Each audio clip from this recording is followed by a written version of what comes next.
All right, good morning, everybody. Welcome to Chalk Talk. Not really sure what happened with that whole little intro thing. It's technology. Welcome, everybody. It is Tuesday. We have what, 2 weeks left in 2023? Oh, I know what's happening. Hang on one second. I have a couple things happening. I got some new stuff going on technology wise, and I'm going to fix it. All right, there we go. Now we're back. All right, welcome everybody. Glad to have you here. I have added a stream to be able to also be live on Instagram, and so I was hearing it also in my ear. It's kind of like live TV, right? It's what we do here. Welcome to Chalk Talk. So glad that you could join me today. It is my birthday. Thank you to all of you who have said happy birthday to me. I appreciate you. It is a blessing to have another trip around the sun, and I'm excited to see, yeah, to see what God has for me this next time around, if of course that is in his plan. So, welcome, welcome. Of course, we always like to start with the people who help us do this show each and every week. So, my good friends over at I Love Jinka. If you're having some respiratory issues or some inflammation, maybe some stuffiness, you need Jinka in your life. Whether you get the turmeric paste, you get it as a vegan capsule, you will not be disappointed. There's a ton of ways you can use it. I'm going to have one of the founders join us probably next week to talk about some ways that you can get Jinka in your life and actually enjoy it. I will tell you the paste is really good in eggnog, and I also sometimes put it in my coffee. If you are in Texas, you can get it at HEB. If not, you can get it online. If you go in HEB, this is where you can find it. Here at HEB in the Healthy Living Department of Probiotics, you can find Jinka 7 days a week. Yeah. Look at a lot of Jinka sale. Look at that. Jinka. You can find it in the healthy living section. And of course, you all need some Kimmy treats in your life. You can go to KimmyTreats.com on the website, order your vegan popcorn, order your Kimmy bars, order your body butter. Or if you are in Houston, go on over to Sunshine's Vegetarian Deli on Old Spanish Trail and you can pick it up in person. It's great for you. And they make some pretty cool gifts too. This is what you can expect to find.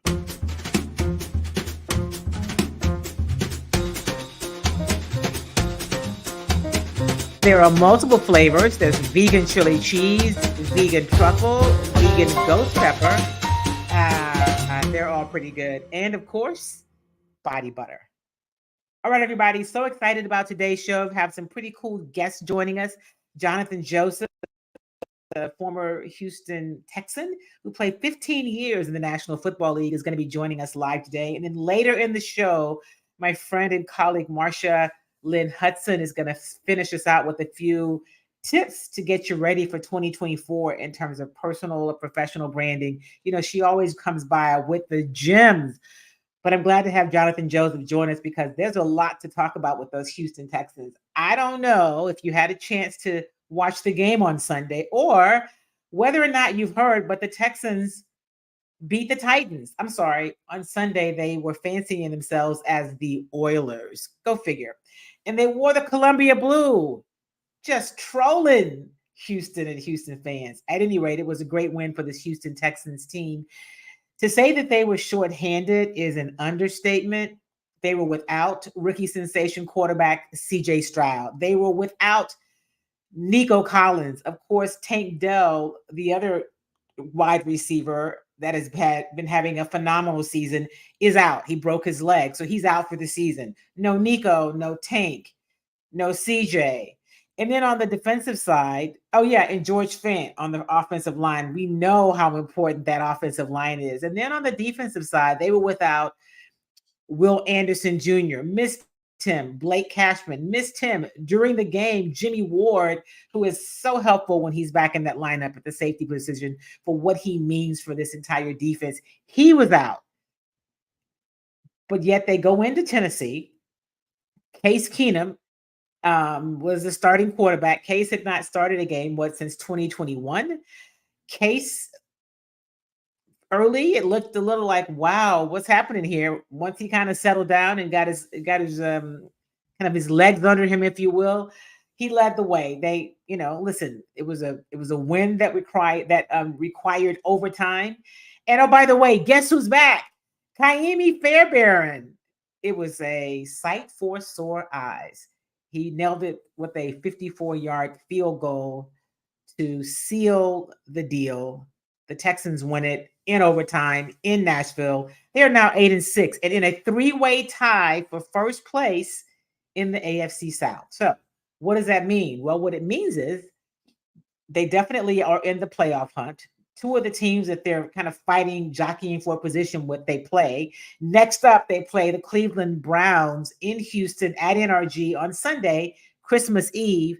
And then the following week, they play the Tennessee Titans again, this time at home at NRG Stadium. The Titans are not vying for a playoff spot because with that loss to the Texans on Sunday, they have been eliminated. So they're out. But the final game of the season, the Texans travel to Indianapolis. Does this sound familiar? Kind of like last season, right?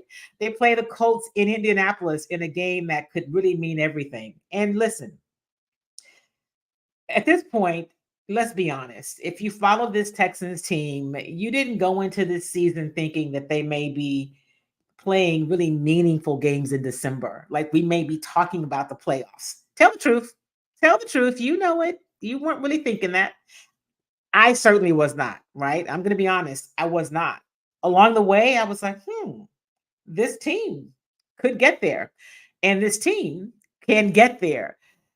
There's even a possibility that they could win the division.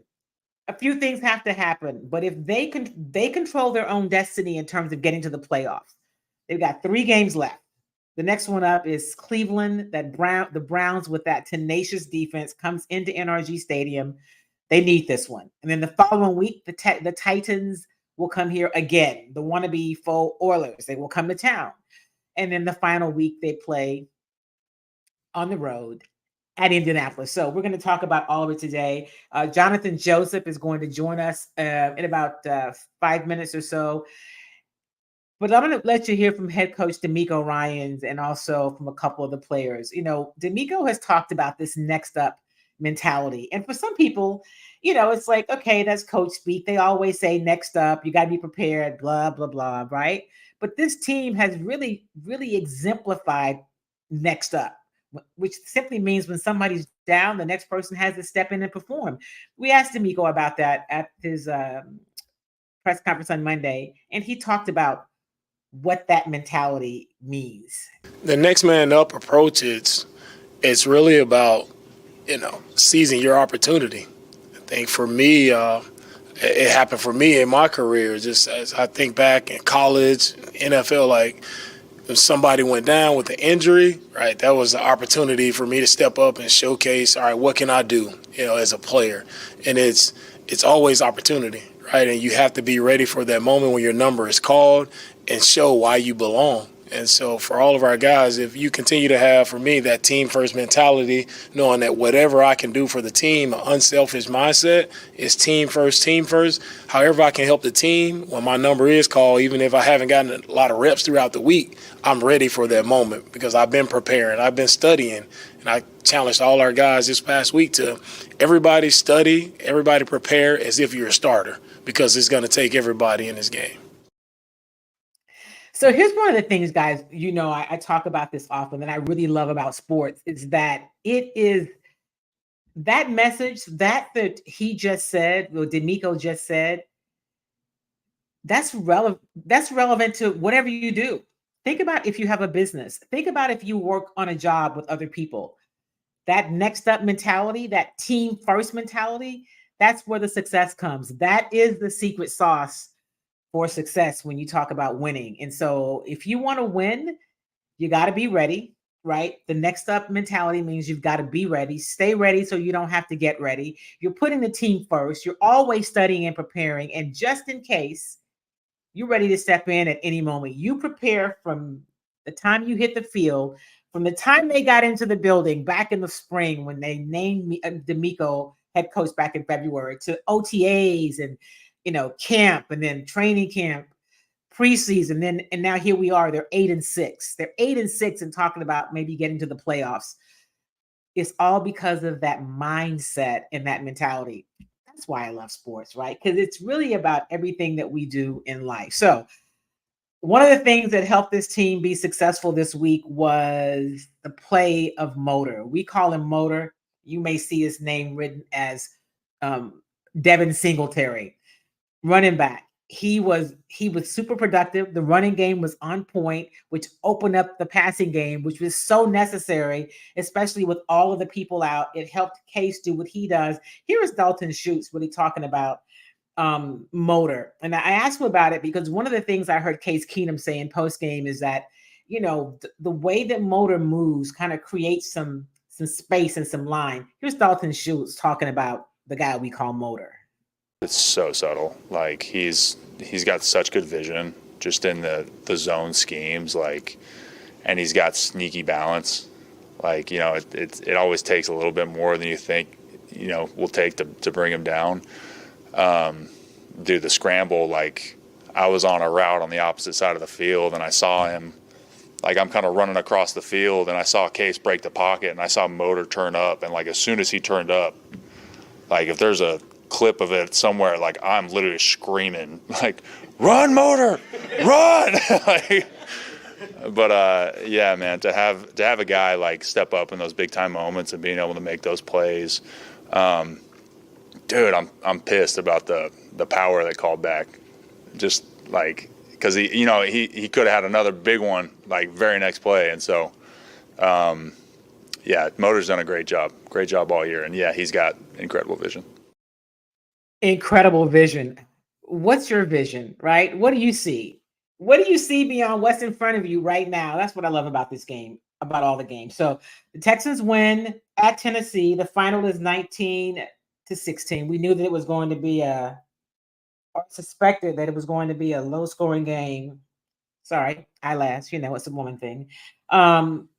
And it was, but the thing that really matters is that this team was able to get a win and keep their playoff hopes alive and really give them control of their own destiny, right? How exciting is that? So here's some things I want to share with you about the game. So, here's another thing. The Texans' run defense, which has been kind of an Achilles heel for them, it's been a problem, especially when they've played this Titans team, and especially Derrick Henry, who is basically made his living, his bonuses on playing the Houston Texans.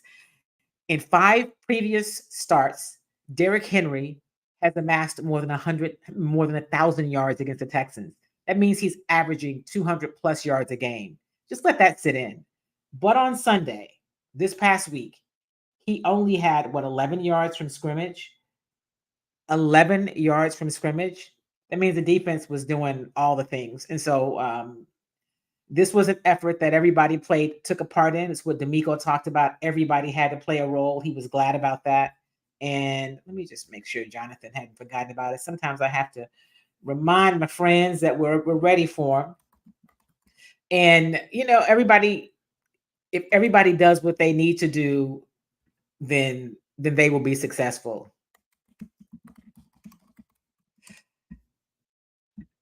Malik Collins, the nose tackle, who reminded us that although he has reached a career high in sacks this season, he's done it from playing the 2 technique for the first time in his career, and so he's excited about that. And he said something. He said a couple of things on Monday in terms of, I'm always curious, what is it about this team that you guys, we look at you and you feel like you can always win? Case Keenum said after he threw that pick 6 in the first quarter, the ball was intercepted and Tennessee ran it back for a touchdown. He came off the field and everybody kind of slapped him on the back and said, "We got you. It's okay. We're good." Malik said this. He said, "You know what? Why not us?" He said, "We don't prepare to lose. We prepare to win." He even said last year, we prepared to win. We always prepare to win in terms of being successful. And why not us? And that's basically how they're playing. He also said that when they went to the team meeting on Saturday and DeMeco came in with his PowerPoint presentation, because I want y'all to know this game of football, this business of football, this sport, obviously you've got to have physical ability, but it's more to it than that. You got it. There's a lot of, you hear him talk about studying and watching film and reading and understanding and knowing football IQ, all of those things that you hear, because it's not just about great physical ability. There's the other part too. Anyway, he said DeMeco came in and DeMeco put on the PowerPoint and all it said was, do your job. That's it. Those are the instructions. And think about it. How many times do you um, want to walk into a meeting, or even whether it's in your at home with your family, a meeting on your job, in your with your business partners, you've been preparing. If everyone has been doing what they're supposed to do, and then you get to the end of the week, right before you're supposed to, reveal the play, play the game, or finish the project, get on stage, cut the ribbon, and you just turn and say, do your job. And if everyone at that point has done what they should, then that's all you've got to do. And if they have not, it doesn't really matter. So anyway, I love it. That's what I love about sports. That's what I love about this game. And that's what's so exciting about this Houston Texans team and DeMeco Ryans. So we're going to pause a minute talking about the Texans, because I want to talk more about that when Jonathan gets here. And we're going to hop over to the Houston Rockets. So the Rockets are on the road. They're back home tomorrow. They'll be back home tomorrow playing the Hawks at Energy Stadium. At the Toyota Center. And remember, maybe this time 2 weeks ago, we were talking about, he says he has a problem. Jonathan may not make it. That's okay. We're good. 2 weeks ago, we were talking about the fact that this Houston Rockets team had not won a road game. They were perfect at home and had not won on the road. Well, they won on the road last weekend. They went into Denver and they beat the defending champions in Denver for their first road win.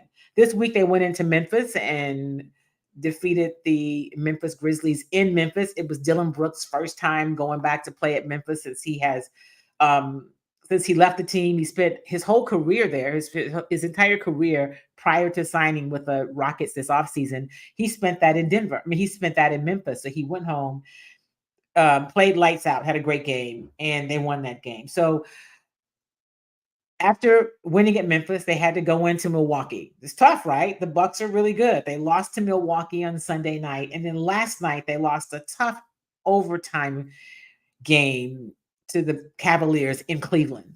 So they were never really in it in overtime. Like, they fought back really hard because they got down by 10 in regulation, and they got back, they fought, they got ahead. But here's what happens when you get down in double-digit numbers and you stay there and you're having to fight back. You have to expend so much energy just to get back in the game that you tie it, and then late, you oftentimes have nothing left.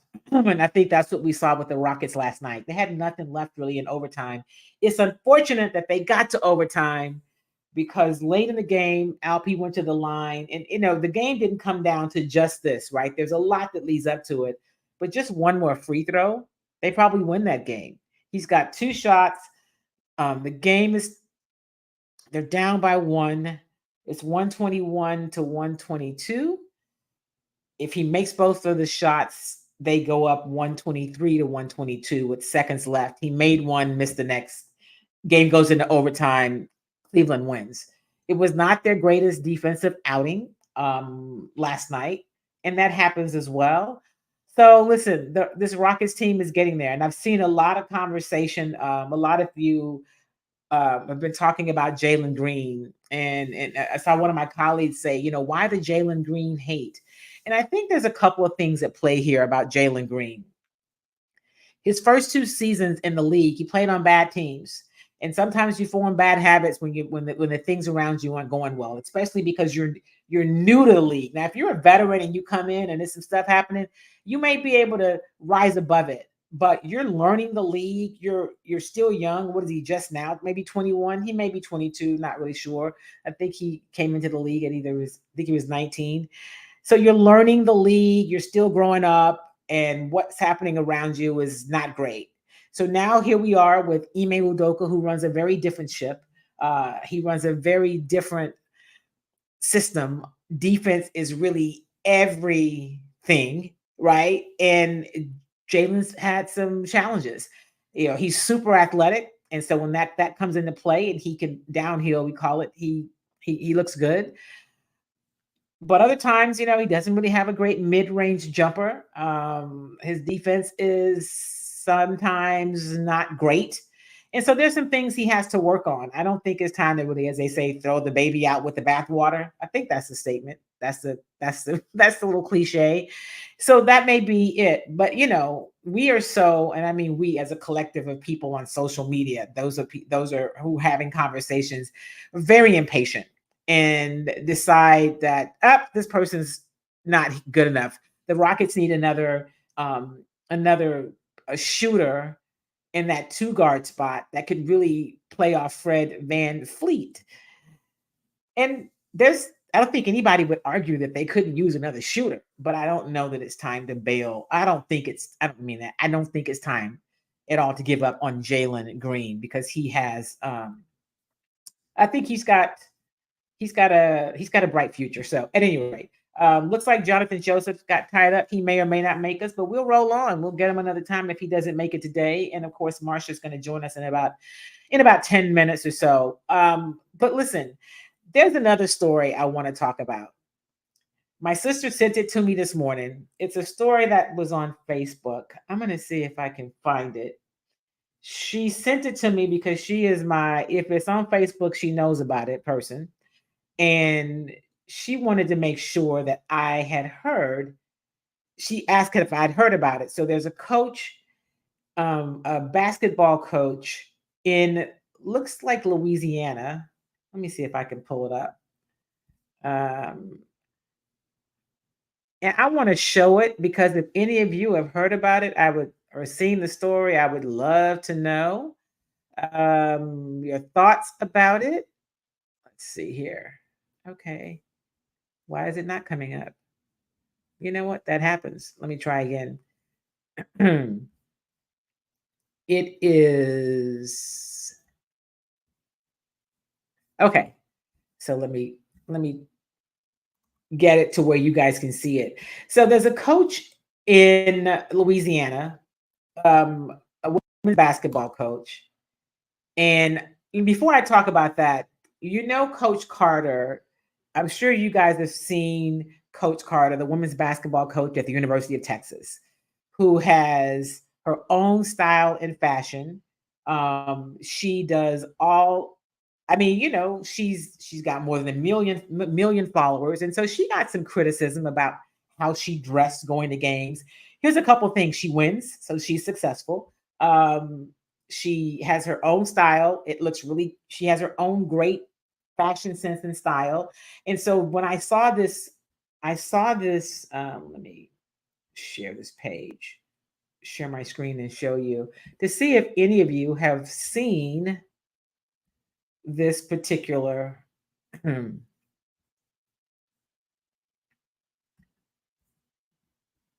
me see if I can make it bigger. So I don't know if you've seen this or not, but this is the coach, and she has apparently been fired. Her name is Brianna O'Connor, and she coaches basketball in Opelousas. She has an 18-4 record after she was reportedly told it wasn't a fashion show. Now, I'm reading all this. I have not called to check myself. So let's be clear. I don't know if this is all there is to it, but I thought this was interesting. And I wanted to show the picture, and just to show the photos and to see what you all think about it. If you think it matters, right? If she is, so these are some photos.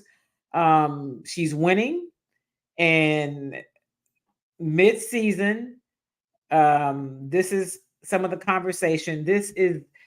So should it matter? I mean, is it that a woman needs to look a certain way? She can't have her own style? Is that a problem? I just think it's really interesting. Is that what we're doing? I mean, I don't have a problem with it. I'd love to know what you guys think. Are you bothered by it? And oh wow, Jonathan had a little bit of an injury, and so he's definitely not going to make it. So uh, we'll wish him well and be safe, my friend. I'll call him after the show. What do you think about that? Are you bothered that she has style and she's showing up at the game and her team is winning? Why does it matter? I mean, is it a certain way that a woman is supposed to look if she's a coach? So I personally am bothered by that because sometimes I will hear people say, "Oh, you do sports. You don't look like you should do sports." So what is that? How does that look? Right? I think there's a stereotype there that's probably not terribly positive. And so what are your thoughts about it? Does it matter? Do you care about the coach and how she dresses as long as she's successful and winning? I think it's ridiculous. That's just me. That's just what I think. So maybe she got some inspiration from the Coach Carter at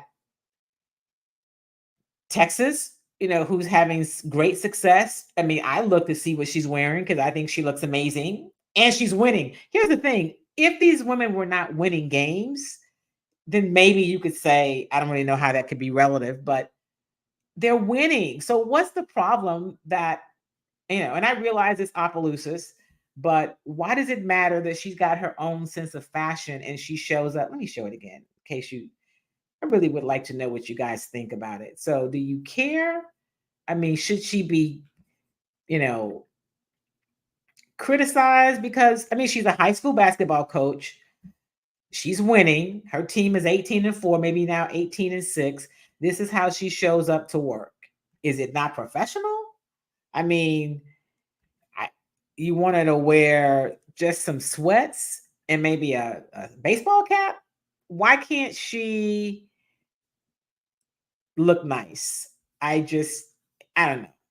I just found that interesting, and I would love to know your thoughts about the story. Let me say this. There seems to be so much effort to control women. Okay. I'm just going to say it in so many ways, whether it's our bodies, it's how we look in terms of how we show up, and y'all pay attention, and so what happens is when we hear it and we think these things don't matter, we hear things happening in the political space and we think it doesn't matter. What happens is that mindset trickles down into everyday life. It trickles down into how is the basketball coach dressing and how dare she show up like that. It's not a fashion show. It's absolutely crazy. So let me send. Why are my people this morning struggling to get in? Let me do this. Here's another one. So Marsha's about to join us.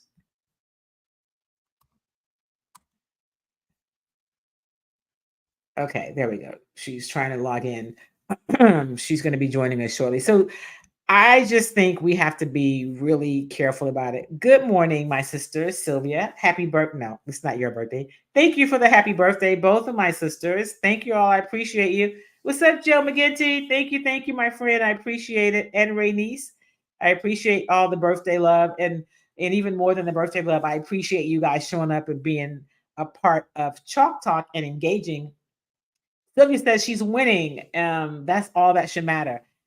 It's all that should matter, especially if she's professional. Like she's not, she don't look ratchet. Let me just say it. I don't really know any other way to say it. She's showing up in her own style and she's winning, right? Spot on. That control. It's a control thing. And we better pay attention because if they control this, they will control a whole lot more. Sylvia says she's winning and that's all that should matter. I said that. Marcia, I just sent you the link again for you to click on and join. Thank you, my friend. It says happy birthday. I appreciate you. Okay. Did you get it, Marcia? Thank you, ma'am. So I need you to get off the stream and to get on to the to join me in the studio. Okay. This is what I love about this show. It's kind of like doing it's kind of like live television, right? It's technology. It's kind of managing all of the things at one time. And there you go. So hopefully she can join. All right. So at any rate, I just wanted to share that with you. I text you the link, Marcia. It's in your text. I just texted to you. You should be able to click the link and come into the studio. It's because she's been so busy making all the money she can't remember how to join us anymore.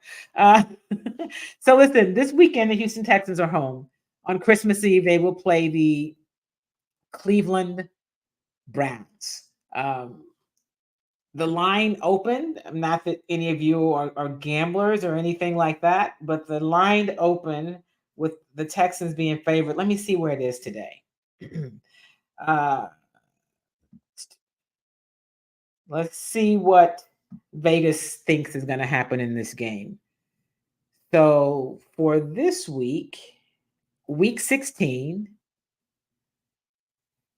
so Houston is still a 2.5 point favorite to beat the Browns at home on Sunday. And we don't know yet. Here's a question I know that many of you have. What's going to happen with CJ Stroud? Well, as of yesterday, CJ Stroud was still in the concussion protocol. You know, I never expected that he would be back this past Sunday. I would have been really surprised and probably disappointed if he had played this past Sunday. He needed at least a week. And so will he play this week? If everything goes well and he continues to progress, there's a really good chance that he will. Did you get it, Marcia?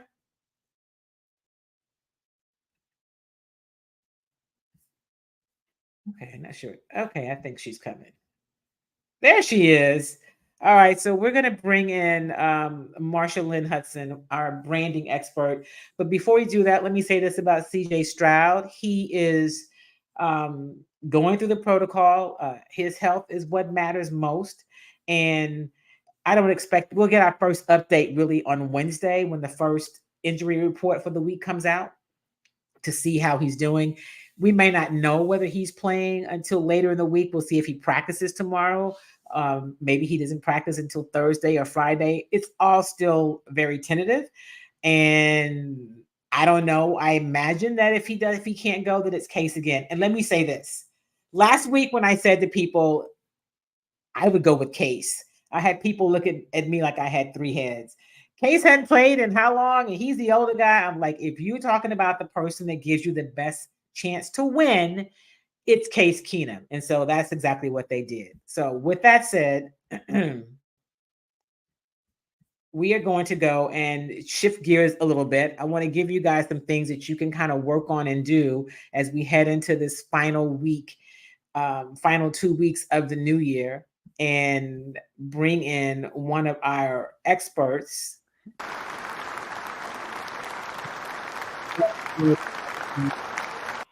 Friend, welcome. I'm like, I know. See, it means you haven't been here recently. You forgot how to get in the show. Welcome. How are you today? Hello, Kim. Happy birthday. You're looking great as usual. I like that little clapping thing. I know, girl, you've been so busy. I have been missing you. We're going to make up for that. We're going to schedule some time before this year ends because we've got some things to do. Welcome. Thank you for stopping in. I appreciate it. Tell Malcolm I'm sorry. Jonathan Joseph had a bit of something came up this morning he needed to take care of, but he will join us probably next week. So Malcolm, if you're watching, welcome, but you'll have to come back because I know you wanted to see Jonathan Joseph. So you talked about some things that people should do or some things that we can do to get ready for 2024. What should we know? What should we be doing? Oh, yes, Kim. So, yeah, Malcolm is listening upstairs, but I wanted to share with your audience, and I've been talking about 3 secret ingredients for a business breakthrough in 2024.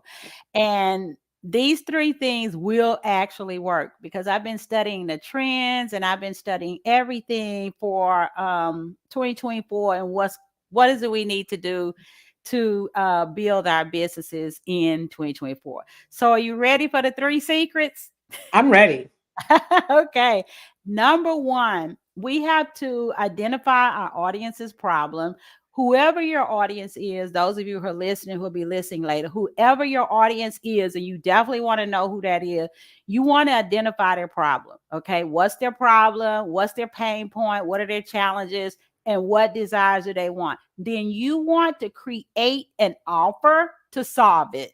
That's the first secret of growing your business. So whatever their problems are, you want to create an offer to solve it. For instance, I am a brand strategist, a brand and marketing strategist, and I teach branding and marketing online. And I also pair it with leadership skills, because to be a good to be a good business person, you need to be a leader.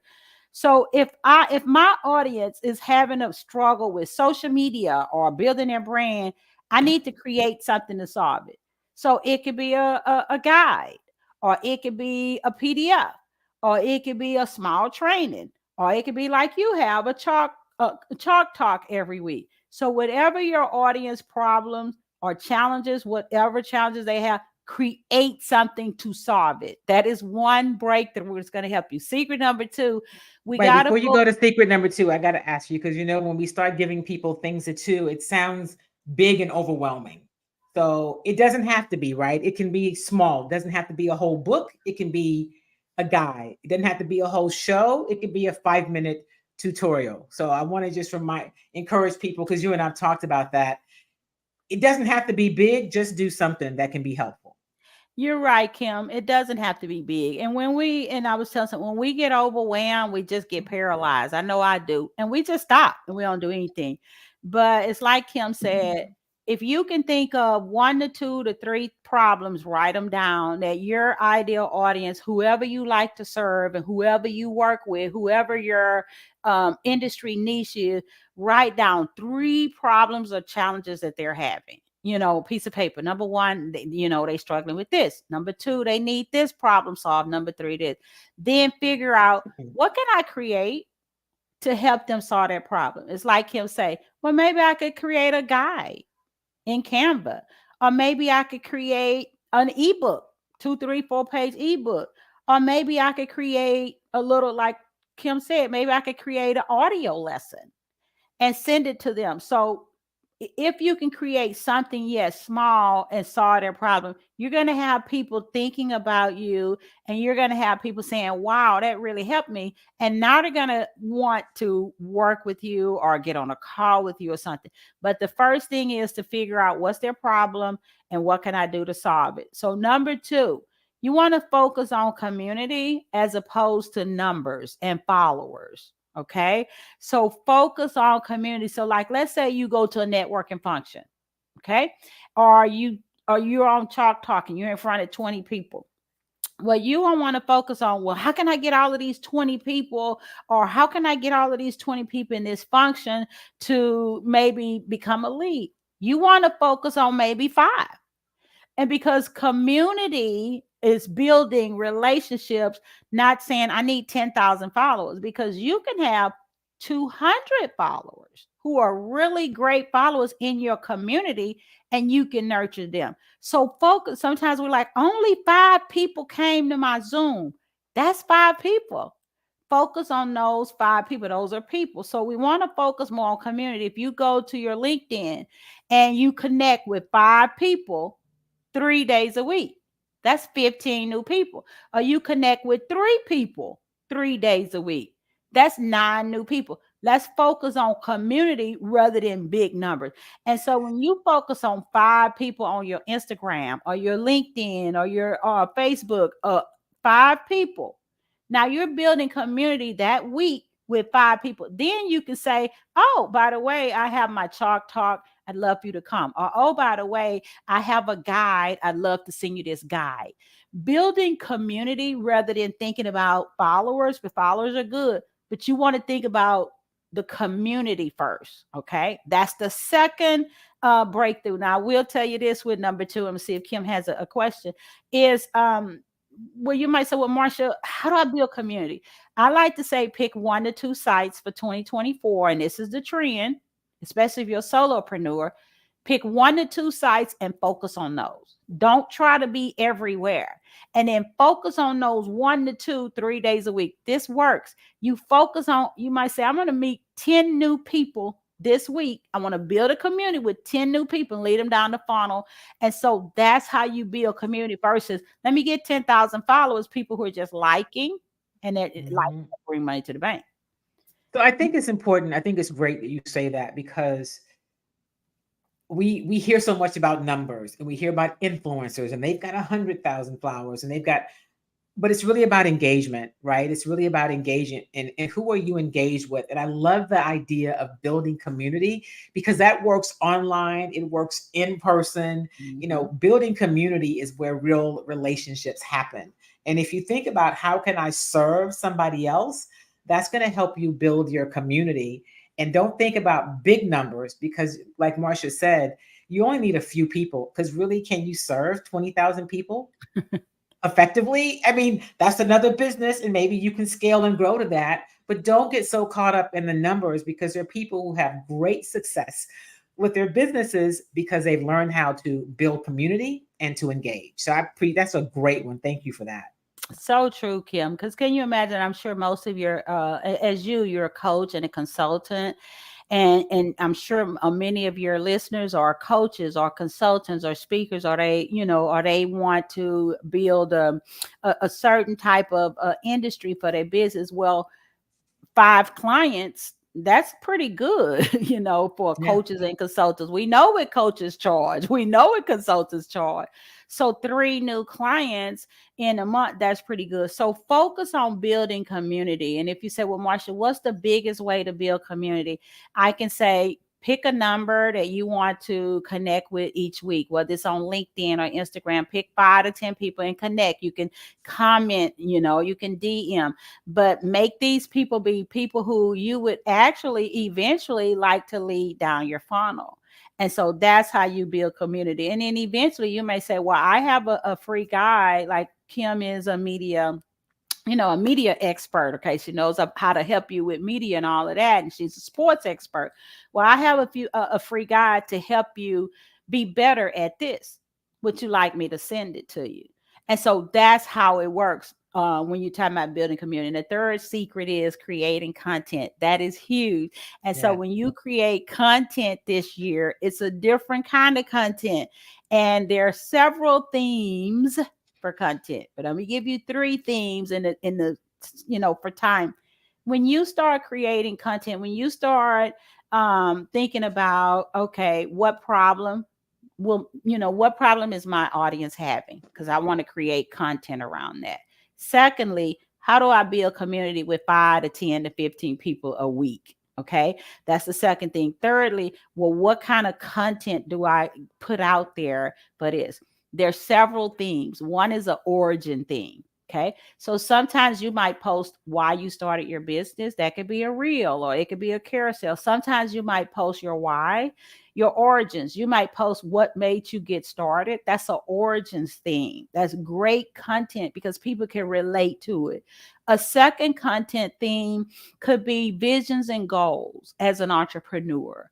So you might post about your vision one day. You might post about your goals as an entrepreneur. This type of content is relatable. People are like, oh yeah, people do business with people they can relate to. So now you got origins content. You got visions and goals. And the third one, of course, education or behind the scene content. So this is the kind of content that you want to start producing in 2024 to build your visibility. And it could be through articles, it could be through a LinkedIn, it could be through Chalk Talk, it could be through all of that. So the content can even be inspirational. You put a quote out there, you put a question. What are you doing as far as your goals for your business? So this is the kind of content that's going to be the type that we want for 2024. So, Marsha, those are great tips. And I want to add one thing that I've noticed about content, and I've noticed it just personally. So, my background is media. I'm a journalist, right? So my background says the story is always about the other people, right? The story is not about me. But in this climate, right, the way that people consume information, you also have to be a part of it. People respond much more when you are a part of the content, right? It's not so much, hey, I'm focused on me, but they buy you they believe you, they connect with you, and then they connect with what it is that you're offering them. So being able to do that, that's been a lesson for me that I know I have to do better at. People need to see you more. They need to see me more. And I never think about it because I'm like, well, here's the information, here are the other interviews, here are the tips, here's the training. But people connect with people, and social media has made us want to connect more with people that we see. And so get comfortable being the person they connect with. That is so true, Kim, because I think about the people I follow and love to see their content, whether it's on YouTube or Instagram or whatever. And I think of three women that I really like to follow on their content. And their content's like, for instance, Erin on Demand. She is Mhm. huge. Erin will post about what she had for breakfast and what, and I like that. Or she will really, or she will post a in the car post or whatever. This is what I'm going to do today to work with a client. So even though we're talking about our business and goals, but we're putting it out, well, what about you? We're sharing something that they can relate to, but people are starting to feel like, wow, I can relate to that person. I like that person.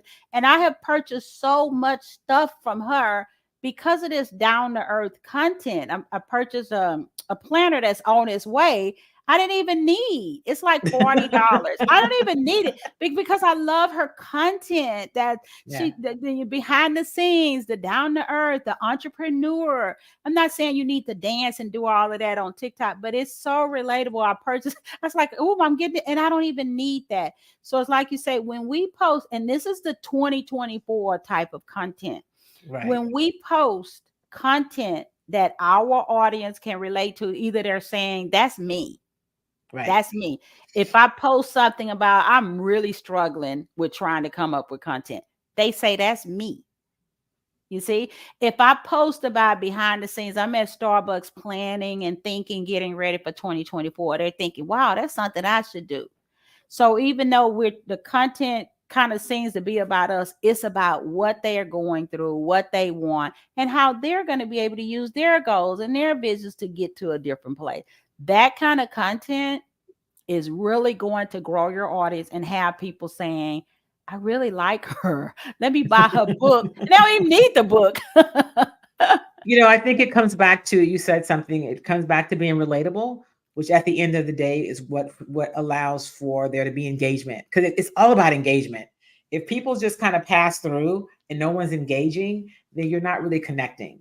I think about, sometimes I may post interviews, with from with players or coaches, and there's certain ones that people connect with, but others I can see that there's a lot of views, but they're not really stopping, joining, listening. So it's being able to find, what do they want to know?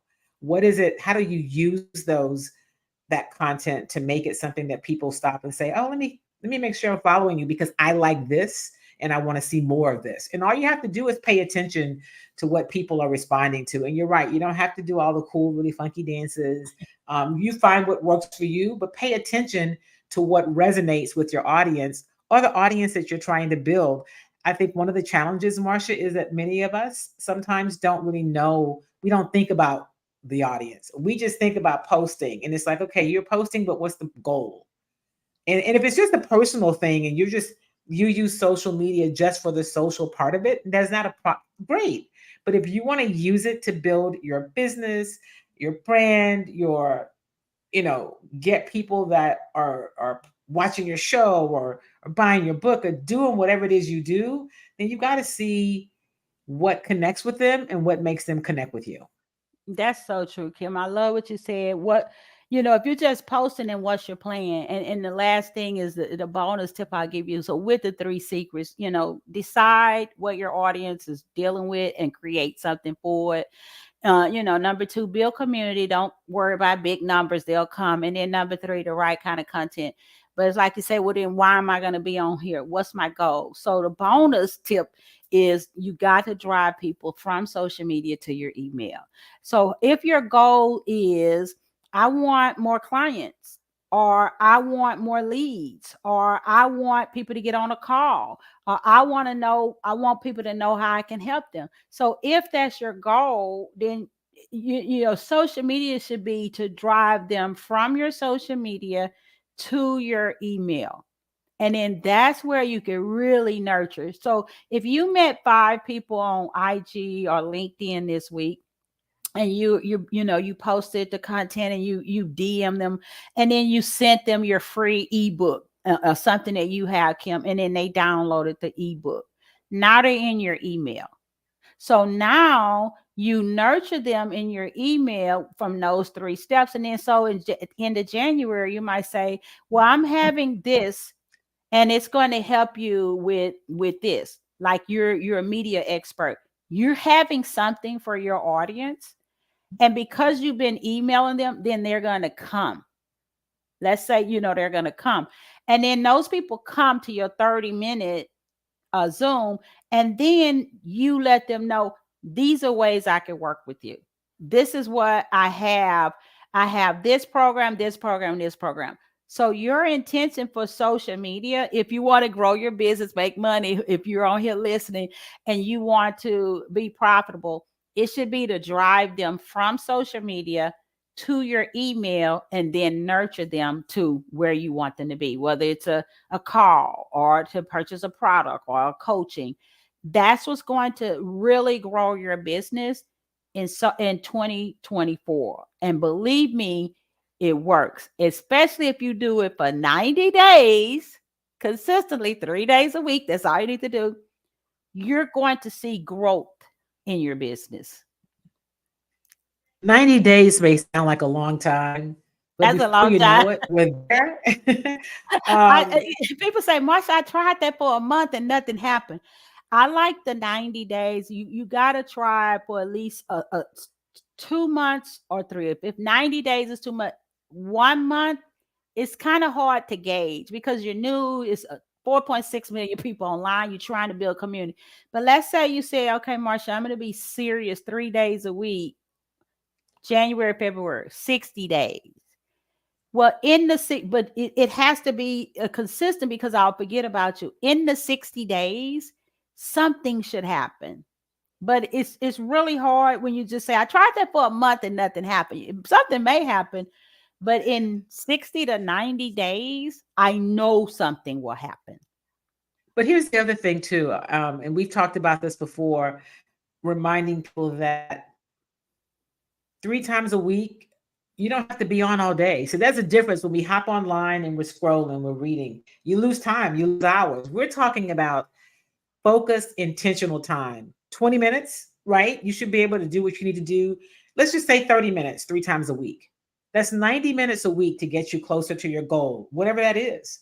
It doesn't take as long as we think it takes. Just do something, but you have to be intentional about it so that it's productive. I love that, Kim. You're right. Let's say you decided that you're going to do 30 minutes, 3 days a week. And so you have your plan for your 30 minutes. Now, we know AI is on the scene and I'm doing training on that. That helps. So if you say, okay, in my 30 minutes Tuesday, I'm going to focus on my IG account and my LinkedIn account. Okay. And you're going to do your post. You're going to put your caption. You're going to and you're going to, don't forget to engage your 10 people or 5 people. So you did that for Instagram. That took you a few minutes. Now you open up your LinkedIn and you're going to do your post with your content we talked about, engage with 5 to 10 people. And now you've done it for your LinkedIn. You see? So now you've done your Instagram. That's why I say too, in your 30 minutes, you're going on about the rest of your day. You going on about the rest of your day. And day 2, if you have a podcast, day 2, it's like, okay, I'm going to do my 30-minute podcast today. You do your 30-minute podcast today and you go on about the rest of your day. You see? So you're right. And let's say day 3, you're like, oh, I need to do an email. Well, let me just take the same content that I use from the podcast and repurpose it. Right. And so now you done send an email to your 30, 40, 50, 100 people you build it, and you going on about your day. But look at that. What have you done 3 days a week? You have created visibility. You have put content out there. 5, 6, 7 people have seen you. See what I'm saying? Right. You're right. 30 minutes, 3 days a week will bring you growth. Now, if you wanted to be a little faster, then eventually do some ads. I did Facebook ad, $10 a day. I did Facebook ad, $10 a day, 3 days a week. Now Facebook's going to let 2,000 people see. Now you do your 3 days and more people are going to see. So that's how it works too. It really works. And then some people may say on LinkedIn, they may say, wow, I saw your content. Can you give a talk for us, or can you come be on our podcast? That's currency too, because it's not always It's about all getting clients. currency. Right. You see? So Right. that's what 30 minutes, I like that, Kim. That's what 30 minutes. So if Yeah. you listen, you might say, oh, I'm going to do what Kim say. 30 minutes, 3 days a week. It's going to grow my business. So, Marcia, I always appreciate when you come on. Joe said it's great content. He definitely appreciates the marketing tips. Someone from LinkedIn said this has been great, wonderful tips. You know, we talk about sports here, but I think sports is really a microcosm of everything else. And so just like sports teams are always trying to look at how do we get ahead? What should we do? I want you, because you're a part of the Chalk Talk audience, to have some things to get ahead in whatever that is, because we are more than just interested in sports. In fact, I often hear, Marcia, we're going to close on this. 2 people last week I ran into at an event that said, hey, I love watching Chalk Talk. I don't really like sports, you know, but the information is good. And I learned something, the way you talk about sports, and I get other stuff. And so that lets me know that I am providing, you talked about content, the right kind of content, right? Because it resonates with people and different people who normally wouldn't get it anywhere else. Thank you so much for that. I appreciate it. Rainey says 30 minutes to monetize your business. Just started adding to my calendar. Absolutely, Rainice. And she will. Now, the thing about Rainice is she will put it into action. And so something that you can do, I think many people think, and we're almost out of time. It takes so long. 30 minutes? We spend more time on, I don't know, figuring out what we're going to have for lunch than 30 minutes. So Right. plan your day. And that's the whole key. That planner that you didn't need, that's what you can use it for, right? To plan your 30 minutes Right, or whatever you're doing. right. Plan your days and let's end 2023 on a positive note and not wait till 2024 to get started. Marcia, as always, thank you for being a part of Chalk Talk. Tell the audience where they can follow you and connect with you. Thank you so much, Kim.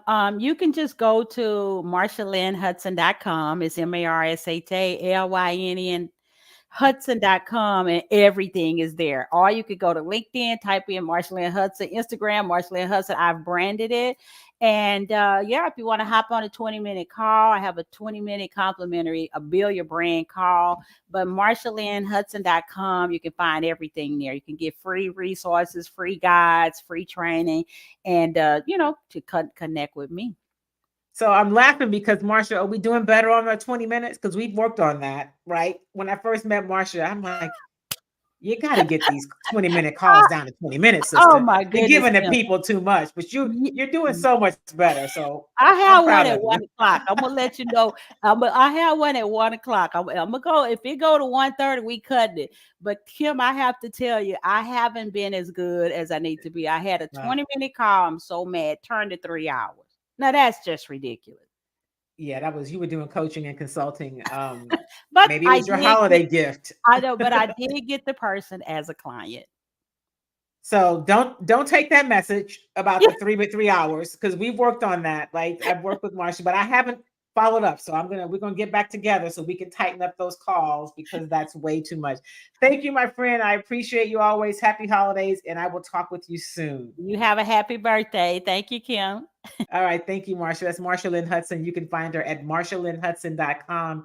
If you go there, she's giving away a ton of information all the time. I tell her it's too much, but that's just who she is. She likes to help. If you get on a call with her, you're going to get more, even in that 20 minutes, than you would imagine, because she is just a giver and she's really good at what she does. And yes, Rainice, we talk about that all the time.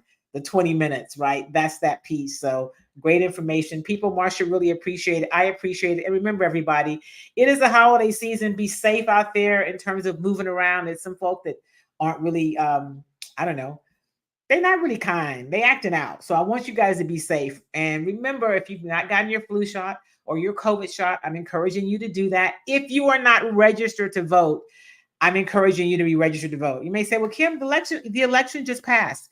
If you stay registered, you don't have to get registered. I will never tell you who to vote for. I'm always going to encourage you to vote, but you got to register. So, we are the Chalk Talk tribe.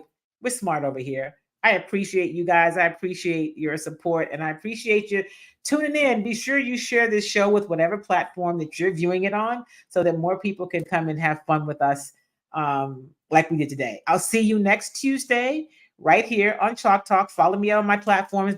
In the meantime, I'll keep you updated on all the cool things that's happening. Remember, do something kind for yourself and do something kind for somebody else. Make it a great week, everybody. Peace.